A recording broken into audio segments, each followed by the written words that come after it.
Energy দিয়ে বক্তব্য দিতাম আর এত লোক আছে এনার্জি দিয়ে দেব।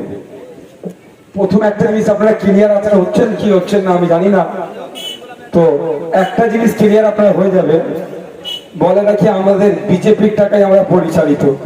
বিজেপি যদি আমাদের এক হাতে টাকা দিত অন্তত এখানে খান দশেক ভালো ভালো হ্যালোজিন লাগাতে পারতাম। ঠিক কি বলছি বুঝতে পারছে? সেই পরিকাঠামো আমাদের অভাব। দ্বিতীয় কথা বলি, অনেক বন্ধুরা বলে তৃণমূল নাকি এখন আবার টাকা দিতে শুরু করেছে, বিজেপি একদিকে দিচ্ছে তৃণমূল একদিকে দিচ্ছে, তো টাকা রাখার জায়গা পাচ্ছি না। তো আমি বামেদের বন্ধুদের বলেছিলাম 34 বছর ধরে আপনারা পশ্চিমবাংলায় শাসন করেছেন।